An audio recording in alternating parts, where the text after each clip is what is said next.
제가 며칠 전에 한때 동료로 지냈던 목사님 설교를 들었습니다. 근데 그분에게 지난 한 해가 얼마나 혹독한 한 해였던가, 가정에도 그렇고 그분 개인에게도 그렇고 정말 생각지도 않았던 일들이 찾아왔습니다. 근데 그분이 이제 새해 첫 예배 때 이 배 이야기를 하시는 거예요. 배 중에서도 특별한 배입니다. 어떤 배냐면 노아의 방주, 또 요게벳이 어린 아기였던 모세를 어디에 담았죠? 갈대상자에 담았습니다. 방주, 갈대상자. 여러분, 방주하고 갈대상자의 공통점을 아시겠습니까? 물에 뜬다.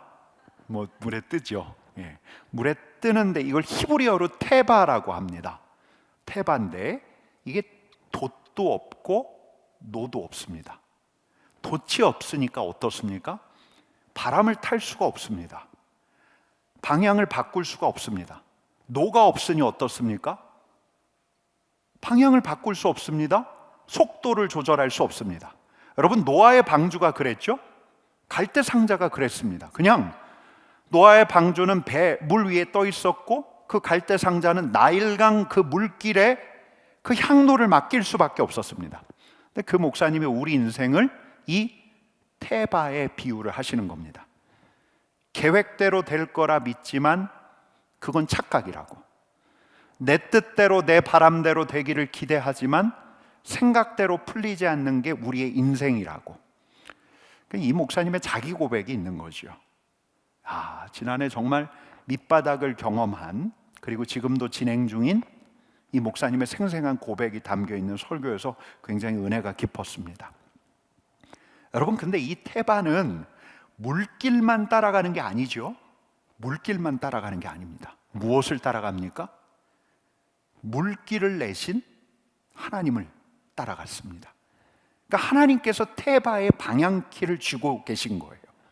이게 노아의 믿음이었고, 갈대 상자의 아기 모세를 태운 요게벳의 믿음이었습니다.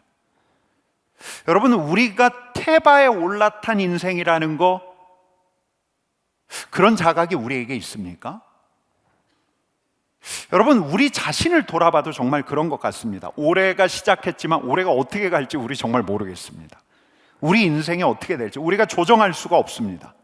조정할 수가 없습니다. 어디로 갈지 잘 모르겠습니다. 근데 이 조정할 수 없다는 이 불안이 신앙인들에게는 새로운 기대로 바뀝니다. 왜요? 그분이 방향키를 쥐고 계시기 때문에. 여러분, 한동안 제가 연말 연초를 생각할 때마다 떠올렸던 테마가 있는데, 그 테마는 은혜였습니다. 은혜. 언젠가 한 목사님이 이런 말씀을 하셔요. 하나님의 은혜는 회고적이라고. 여러분, 이 말씀이 무슨 말씀이신지 알겠어요? 돌아볼 때라야, 내가 내 삶을 뒤돌아볼 때라야 이게 하나님의 은혜였구나 라는 자각이 있다는 것이요. 여러분, 그렇습니다. 우리가 지난 한 해를 돌아볼 때 하나님의 은혜가 있었구나, 뒤돌아볼 때라야 고백할 수 있는 거죠. 그렇기에 우리는 새로운 한 해에도 하나님의 은혜가 있을 것을 기대합니다. 근데 그 은혜는 우리에게 자각되지 않을 수도 있고, 우리가 그게 은혜라는 것을 분명하게 모를 수도 있습니다. 그렇지만 분명한 건 때가 되면 그 순간을 우리가 은혜라고 고백하게 될 거라는 겁니다. 미지의 은혜죠. 미지의 은혜. 저는 그걸 미지의 은혜라고 부릅니다. 여러분, 테바를 탄 우리 같은 인생이 불안해하는 건 내가 그 인생을 통제하지 못하기 때문입니다. 근데 테바를 탄 인생에게 성령께서 흔들어 깨우시는 감각이 있는데, 그 감각은 뭐냐면 은혜에 대한 감각이에요. 그 은혜에 대한 감각이 살아날 때라야 비로소 예측 불가능하다는 그 불안이 하나님께서 인도하신다는 기대로 바꾸는 거죠. 기대가 불안을 덮어가는 거죠. 여러분, 올해 우리에게 어떤 일이 닥칠지 잘 모르겠습니다. 그러나 우리 하나님께서 우리를 잡아가시기에, 여러분, 저와 여러분들에게 우리 공동체에 미지의 은혜가 있을 것을 믿으십니까? 미지의 은혜가 있을 것을 기대합니다. 아직 알려지지 않았지만. 여러분, 계획과 바람대로 되지 않는 건 우리 자신뿐만 아니라 우리 공동체 안에서 행하는 것들도 마찬가지인 것 같습니다. 여러분, 금요기도회도 그렇지 않습니까? 금요기도회가 이제 시작한 지 한 1년 돼 가는데요, 금요기도회를 시작하면서 여러분 기대가 있었습니까? 없었습니까? 없으셨어요? 여러분, 근데 기대대로 되었습니까? 어떻습니까? 기대대로 되었습니까? 지난해 한 번은 이제 금요기도회를 마쳤는데 어떤 성도님이 저한테 오셔서 이렇게 말씀하시는 거예요. 목사님, 금요기도회에서 기적이 일어나고 있습니다. 아주 들뜬 목소리로 말씀하셨던 적도 있습니다. 우리의 기대만큼 되었는가? 우리의 계획만큼 되었는가? 여러분, 지난해 금요기도회 비전으로 아둘람의 비전을 나눈 적이 있습니다. 여러분, 아둘람 기억하셔요? 다윗이 도피하던 시절에 아둘람 굴로 도망을 쳤더니 먼저 누가 왔습니까? 다윗과 다윗의 친지들이 몰려왔습니다. 뿐만 아니라 환난당한 자, 빚진 자, 마음이 원통했던 자, 누군가에게 호소할 길이 없었던 이들이 이 아둘람으로 다 모여들었습니다. 그 수가 400명. 여러분, 이 아둘람의 비전을 나누면서 이 금요기도회가 아둘람이 되기를 바랐습니다. 그럼 그렇게 되었습니까? 다윗의 형제, 다윗의 친지들, 아버지의 집이 아둘람으로 모여든 것처럼 우리 삼덕의 가족들이 금요기도회로 모여들었습니까? 환난당한 자, 빚진 자, 마음이 원통한 자, 한 사람, 두 사람, 여러 사람들이 모여들었습니까? 아둘람에 400명이 모였던 것처럼 금요기도회 400명이 되었던 적이 있습니까? 여러분, 바람대로 되지 않습니다. 계획대로 되지 않습니다. 속도와 템포를 조정해 가시는 분은 누구십니까? 우리 하나님이십니다. 여러분, 그럼 이제부터 물어볼게요. 한번 물어봅시다. 바람대로 계획대로 되지 않으면 계획 자체를 세우지 말아야 합니까? 그냥 흘러가는 대로 둬야 할까요? 그냥 순간순간 하나님의 인도하심을 구하면서 가야 할까요? 여러분, 우리 신앙의 선배들이 그랬을까요? 큰 그림 없이 그냥 갔을까?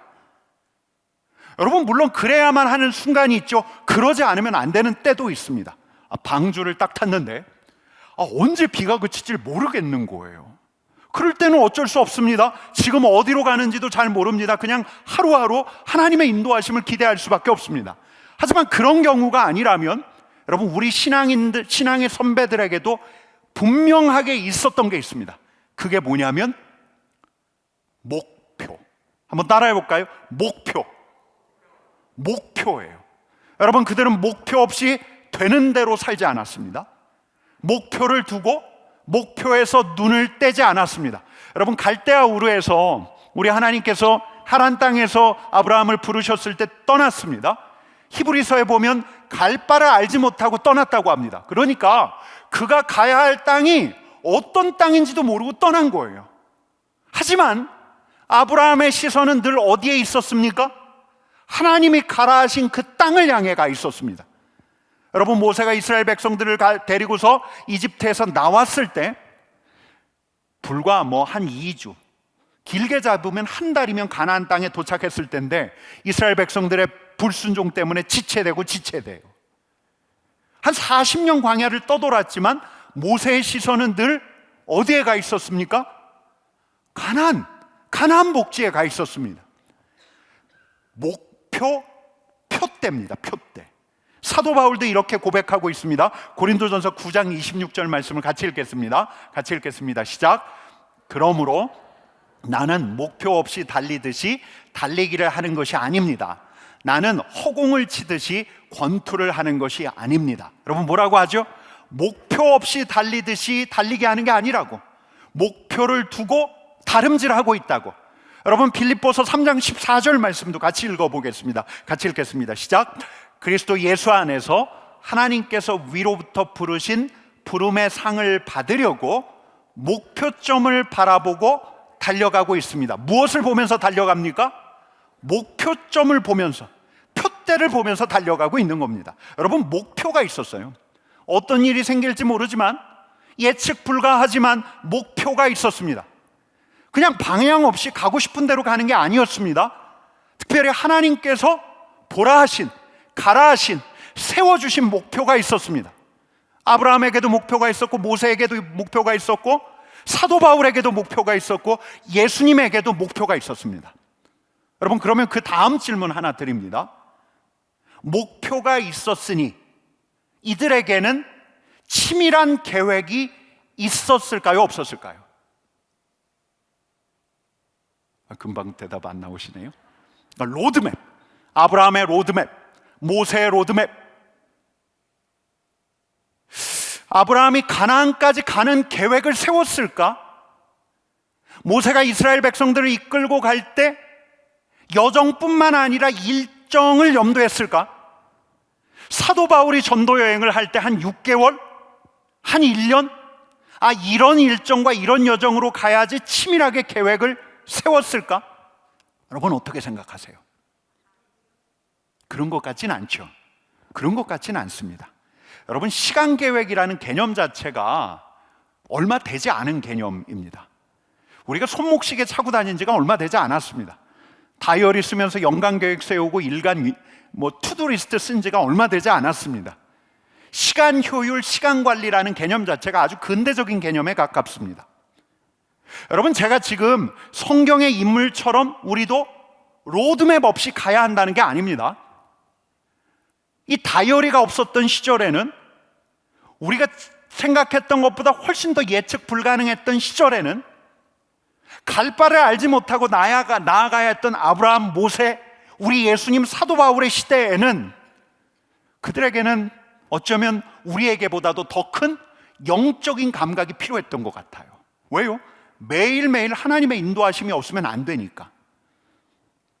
하지만 우리는 시간을 통제하고 관리하고 사도 바울보다도 오히려 더, 예수님을 제하고 그 시절 그 어떤 사람들보다 더 시야가 넓습니다. 객관적으로 분석할 수 있습니다. 완벽하진 않지만 다음 스텝을 전망할 수 있습니다. 여러분, 계획하면서 가는 거죠. 우리는 계획하면서 가는 겁니다. 근데 우리가 이 믿음의 여정을 떠날 때 우리가 깔고 가야 할 전제 하나가 있다는 거예요. 그건 뭐냐면, 테바에서도 말씀을 드렸지만 우리의 계획과 하나님의 계획이 다르다는 거, 우리의 뜻, 우리의 바람과 하나님의 뜻, 하나님의 바람이 다를 수가 있다는 거, 우리의 때와 하나님의 때가 다를 수 있다는 거. 여러분, 그 차이가 때로 우리를 좀 스트레스 받게 해요. 답답하게 해요. 하지만 그 차이 때문에 하나님의 때, 나의 때, 하나님의 계획, 나의 계획의 차이 때문에 우리는 좀 더 겸손해질 수 있고, 뿐만 아니라 우리 계획에 더 유연해질 수 있는 거죠. 여러분, 계획대로 됩니까? 지난해 계획한 대로 되었습니까? 여러분, 그러기 위해서, 정말 계획대로 되기 위해서 우리가 좀 더 치밀하게, 좀 더 합리적으로, 또 좀 더 의견을 수렴해서 계획을 짜야죠. 여러분, 우리 하나님께서 우리에게 무엇을 주셨습니까? 이성을 주셨죠.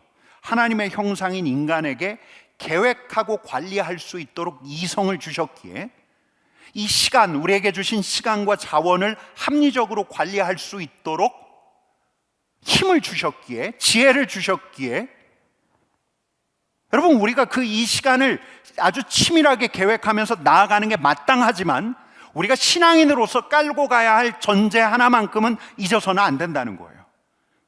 더 유연해져야 한다는 거, 하나님이 일하실 수 있는 공간 또한 늘 마련해 두어야 한다는 거, 우리의 계획대로 되지 않더라도 하나님의 계획을 신뢰해야 한다는 거, 하나님이 일하실 수 있는 공간을 늘 유념하면서 우리가 일해야 한다는 거. 여러분, 다시 목표로 돌아올게요. 근데 목표는 여전히 중요합니다. 우리가 바라봐야 할 목표는 여전히 중요합니다. 우리가 시선을 떼지 말아야 할 목표는 여전히 중요합니다. 여러분, 제가 지난해 게리 스미스라는 영성가의 책을 쭉 보다가 아주 흥미로운 대목을 봤습니다. 요점이 이렇습니다. 이런 이야기를 해요. 오늘날 그리스도인들에게는 신앙의 출발선이 신앙의 결승선이 되고 만다. 별로 안 궁금하세요? 신앙의 시작점이 신앙의 결승선이 되고 만다. 그게 무슨 말이냐면 그리스도인의 삶의 목표가 구원이라는 거죠. 여러분, 근데 그 구원을 언제 받습니까? 우리에게 그 구원이 언제 얻어집니까? 우리가 언제 얻습니까? 예수 그리스도를 주라 고백할 때 믿음으로써 구원을 얻습니다. 그러니까 아주 철저하게 비그리스도인으로 산다 할지라도 새신자가 되는 순간, 믿음의 시작을 하는 순간 여러분 어떻습니까? 구원을 얻습니다. 평생 예수 그리스도를 부인하며 살던 이가 임종을 앞두고 마치 우리 주님 십자가에 달리셨을 때 그 옆에 있었던 그 강도처럼 그 입술로 주를 믿으면 구원을 얻습니다. 그러니까 그리스도를 믿는 순간 구원 그 결승선을 약속받습니다. 믿었으니, 확보되었으니, 여러분 그럼 우리 마음대로 살아도 되는 건가? 구원은 이미 되었으니까 그럼 그냥 우리 마음대로 살아도 되는 건가? 어차피 예수 믿었기에 우리에게 천국은 확보되어 있으니까 마음대로 살아도 되는 건가? 이렇게 가면 뭐가 됩니까? 구원파가 되는 거죠. 아니면 이 고단한 인생 이제 남은 거라고는 죽을 날을 기다리는 건가? 영생이 시작되는 그 근사한 구원이 시작되는 그 결승점에 이를 때까지 그냥 버티면서 기다리면 되는 건가? 여러분 혹시 다이아드가 너무 옛날 영화인가요? 그 액션 영화 보다 보면 이 마지막 장면이 되게 이렇게 끝나잖아요. 막 뒤에서는 건물이 막 불타고 있습니다. 화염이 치솟고 있습니다. 살아남은 생존자가 있죠. 주인공 얼굴은 막 찢어져 있고 옷은 막 헤어져 있고 절뚝절뚝 걸어갑니다. 어디로요? 집으로 돌아가는 거죠. 여러분 그런 장면처럼 치열한 삶의 현장에서 어떻게든 버티다가 생존자가 되어서 천국으로 들어가면 되는가? 여러분 물론 우리의 목표는 무엇입니까? 구원입니다. 구원. 이 구원입니다. 구원. 많은 이들을 영혼 구원에 이르게 하는 일처럼 소중한 일이 없습니다. 이 일을 위해서 우리가 동분서주해야 하고 전력 투구해야 할 책임이 있습니다. 영혼 구원만큼 가치 있는 일이 있습니까? 죽어가는 영혼들을 살려서 천국으로 가는 생존자들을 늘려야 할 책임이 우리에게 있습니다. 여러분 근데 이 게리 스미스가 하는 이야기가 뭔가 하니 그러다가 우리가 초점 하나를 놓칠 수 있다는 거예요. 그게 뭐냐면 게리 스미스의 표현에 따르면 우리 그리스도인의 초점이 지속적인 성장보다 결과적인 구원에 있었다는 거예요. 초점 하나를 놓칠 수 있다는 거예요. 뭐요? 성장. 성경의 무수한 구절들이 우리에게 일러주는 또 하나의 초점, 성장. 그리스도의 장성한 분량에까지 이르러야 한다는 그 초점. 사도 베드로의 표현에 따르면 너희가 더욱 힘써서 너희 믿음의 덕을, 지혜를, 절제를, 형제 우애를 무엇을 더하라고 이야기하는데 성장을 이야기하는데 여러분 교회 전통 안에서도 우리가 구원을 받잖아요. 하나님께서 우리를 의롭다 하십니다. 이걸 뭐라고 하는지 혹시 들어보셨을 거예요. 뭐라고 하죠? 교리 개념 칭의라고 하죠. 칭의. 칭의 다음에 우리가 어떤 길을 걸어야 하냐면 성화의 길을 걸어야 한다고 이야기하고 있습니다. 여러분 우리 신앙인들에게도 무엇이 필요하냐면 성장이 필요합니다. 이런 영적 성장을 위한다면 우리에게 무엇이 필요합니까? 목표가 필요합니다. 표대, 목표점. 내가 진짜 어떤 신앙인이 되기를 원하는가? 나는 진짜 어떤 그리스도인이 되기를 원하는가? 이걸 계속 물으면서 목표를 세워야 한다는 거죠. 여러분 제가 그 지난해 그 여론조사 중에서 흥미로웠던 것 중에 하나가 이제 5년 뒤, 10년 뒤에 우리 한국 사람들이 5년 뒤, 10년 뒤를 꿈꿀까요? 꿈꾸지 않을까요? 이런 건 한번 여쭤볼까요? 꿈꾼다. 꿈꾸지 않는다. 그래도 아주 꿈꿀 만한 세상 같아요. 5명 중에 4명? 인간은 거의 꿈을 꾸고 있는데 그럼 5년 뒤, 10년 뒤에 이루고 싶은 꿈이 뭔가 이걸 물었는데 1위, 원하는 만큼의 목돈 만들기. 2위, 은퇴 후에 여유롭게 살기. 3위, 일 공부 분야에서 경력 쌓기. 4위, 자격증 따기. 5위, 부족함 없이 자녀 양육하고 뒷바라지하기. 여러분, 이런 목표가 우리에게 다 있지 않습니까? 다 있습니다. 이렇게 됐으면 좋겠다라는 꿈이 있는 거죠. 근데 영적인 목표는 있는가? 이 세상 나라를 살아가는 사람으로서 우리에게 이런 바람이 있고 목표가 있는데, 하나님 나라를 사모하는 사람으로서 우리에게 영적인 목표가 있는가? 여러분 어떻습니까? 제가 목회하면서 굉장히 많이 답답했던 적이 있었는데요. 어떤 자매가 와서 저한테 이런 질문을 해요. 목사님, 성경이 너무 안 읽혀요. 너무 안 읽혀요. 여러분, 이런 질문하는 자매가 이상한 친구입니까? 이상하지 않은 친구입니까? 이상하지 않아요.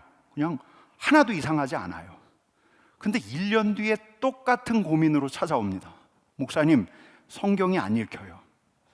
목사님, 저 찬양을 못해요. 하나도 이상하지 않는데 몇 년 지나도 목사님, 저 예배 때 찬양이 안 나와요. 똑같은 고민으로 옵니다. 목사님, 저 친구가 미워 죽겠어요. 그 이듬해에도 이렇게 이야기해요. 목사님, 저 친구가 미워 죽겠어요. 또 그 이듬해에도 이렇게 이야기해요. 목사님, 저 인간 너무 싫어요. 이 저 인간, 저 친구는 늘 바뀌어요. 여러분, 고민이라는 게 단박에 풀리지 않습니다. 어떤 고민은 1년 가고 2년 가고 10년이 갑니다. 그러나 그때 풀어야 할 게 있죠. 풀려고 애를 써야 할 게 있습니다. 성경이 안 읽히면, 이게 진짜 내 고민이면, 신앙인으로서 내 고민이라고 하면 풀려고 애써야 합니다. 목사님 찾아가서 성경을 어떻게 읽는지 알아내고 성경 묵상법을 찾아내고 시간을 내서 우리 하나님하고 담판도 져보고 내 마음 바꾸고 나의 영적 성장을 위해서 이런 몸부림이 필요한 거죠. 그러다 보면 어느 순간에, 정말 어느 순간에 그게 진짜 그렇게 나한테 문제되었는데 어느 순간에는 그게 문제 자체가 되지 않는 걸 경험하는 순간들이 오잖아요. 도약과 성장의 순간이 옵니다. 여러분, 제가 상상하는 저에게 있어서 가장 끔찍한 건 뭐냐면, 제가 그냥 언젠가 그런 생각을 오래 했던 적이 있는데요.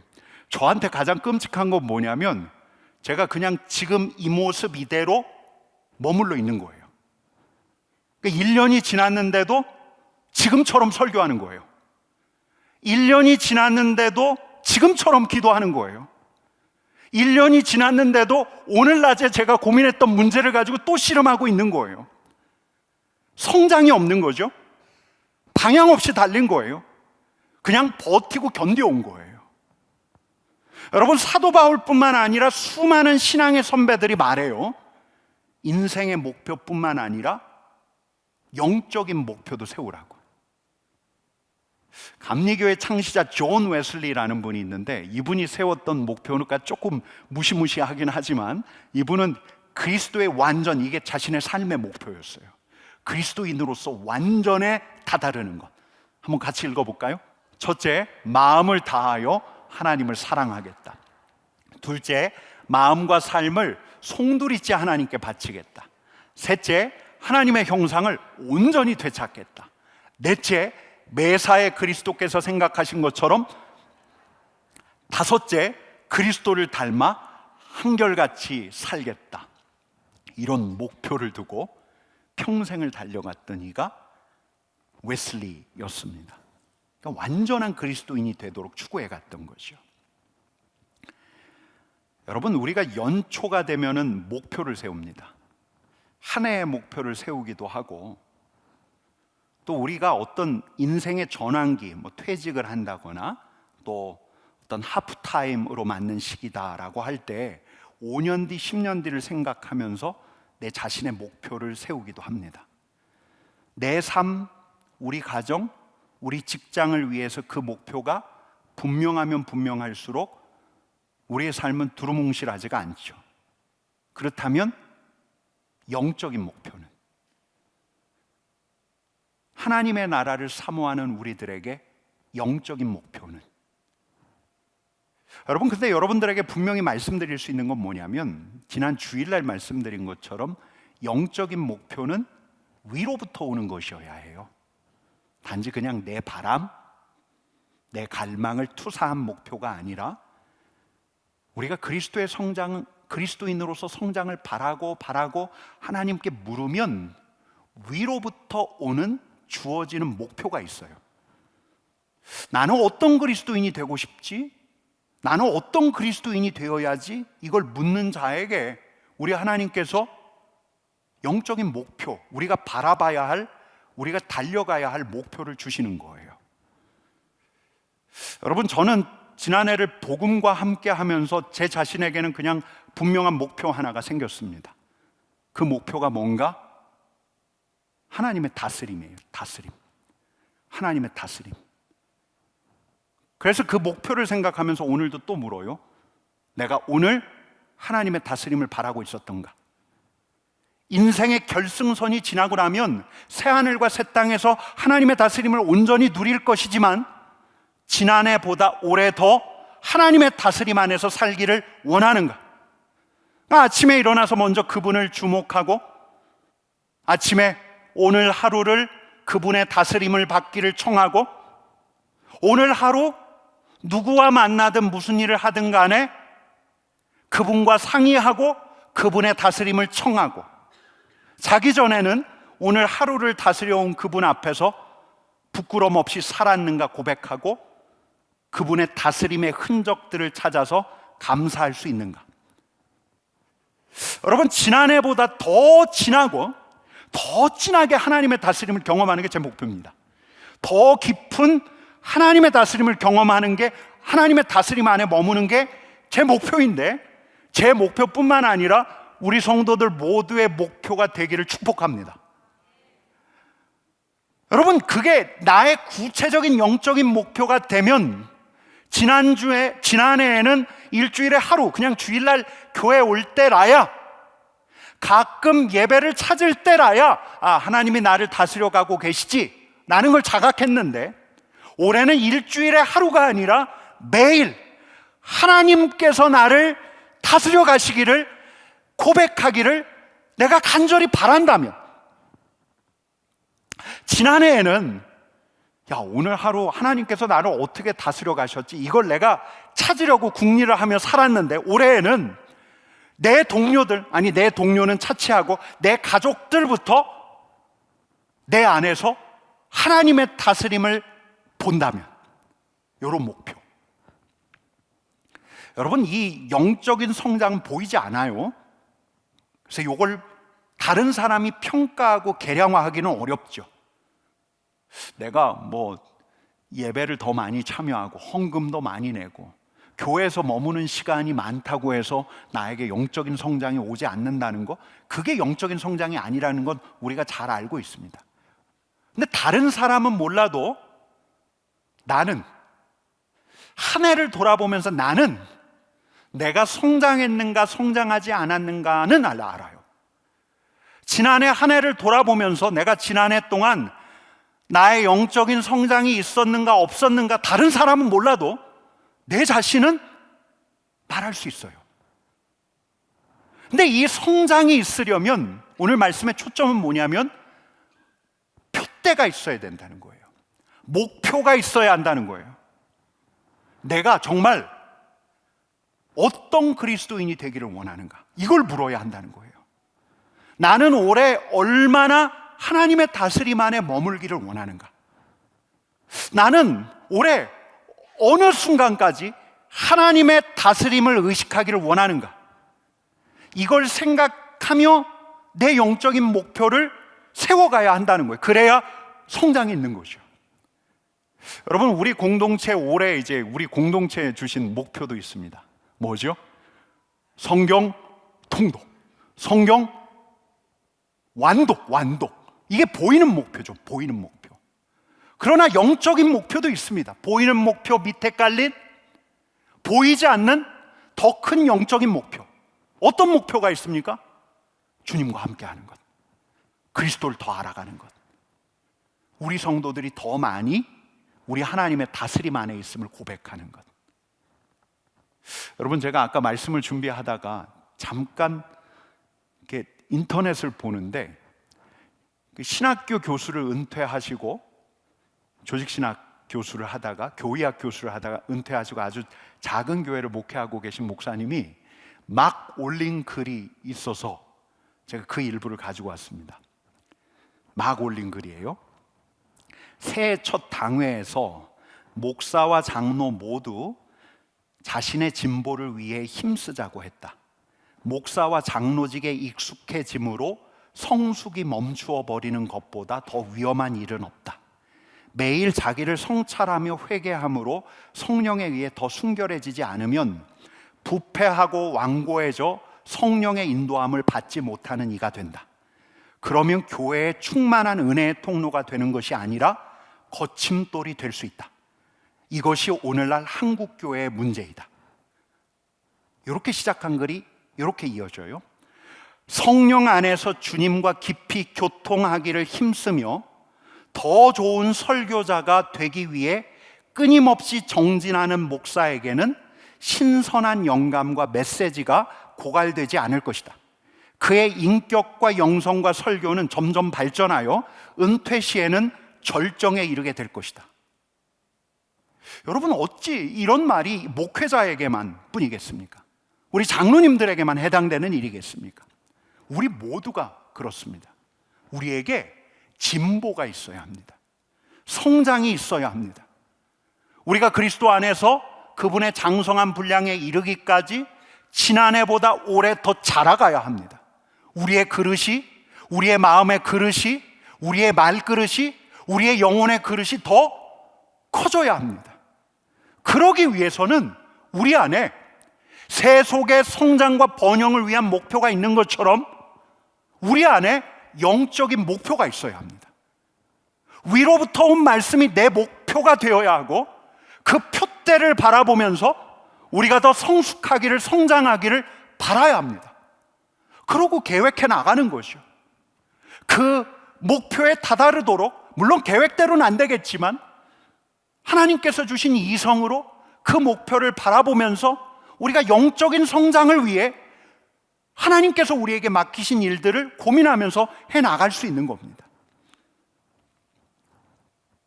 여러분, 위로부터 온 말씀을 통해서 목표를 정하는 거예요. 영적인 목표를 정하는 거예요. 그리고 그 영적인 목표를 정하고 그 목표를 바라보면서 부지런히 달려가는 자에게 성장이 있습니다. 수많은 영성가들이 우리에게 조언하는 중요한 초점 하나는 뭐냐면 목표를 정하라는 거예요. 성장을 위한, 영적 성장을 위한 영적인 목표를 정하라. 물론 목표대로 안 될 수도 있어요. 올 한 해 내가 더 침체될 수도 있어요.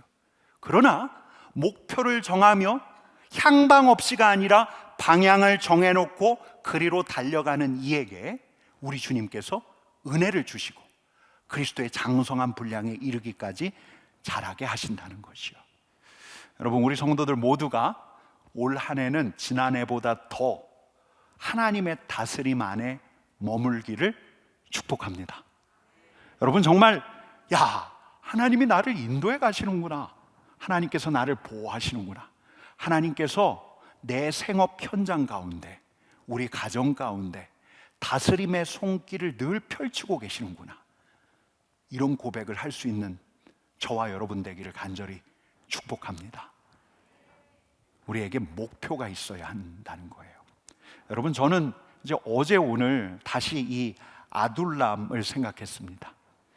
금요기도회 때 당시에 하나님께서 주셨던 비전을 어제 오늘 또 다시 새깁니다.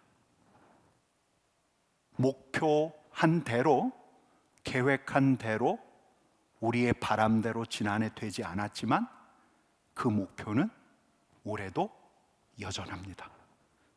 올해 어떻게 될지 잘 모르겠어요. 우리의 바람대로 금방 이루어질지 아니면 하나님의 때를 더 기다려야 할지 잘 모르겠습니다. 그러나 저는 그 아둘람 굴로 다윗의 친지들, 아버지의 집안의 사람들이 모여든 것처럼 우리 삼덕의 가족들이 주님과 만나기 위해, 주님께 간구하기 위해, 주님의 치유와 회복을 바라기에 이 기도회로 모여들 것을, 그래서 은혜를 구할 것을 다시 꿈꿉니다. 이 아둘람에 환난당한 자, 빚진 자, 가난한 자들이 모여들었던 것처럼 우리 하나님의 치유를 바라는 이들이 이곳에 모여 회복되고 치유되기를 다시 꿈꿉니다. 여러분, 이런 이들이, 여러분, 이 아둘람에 모였던 400명의 용사가 결국은 다윗 왕가의 초석이 되었거든요. 주축돌이 되었거든요. 이 금요 기도회에 모인 바로 이 하나님의 용사들이 삼덕교회뿐만 아니라 이 대구 지역 안에서 하나님의 다스림을 보이는 하나님의 용사로 준비되기를, 이 기도회가 그런 기도회로 쓰임받기를 간절히 축원합니다.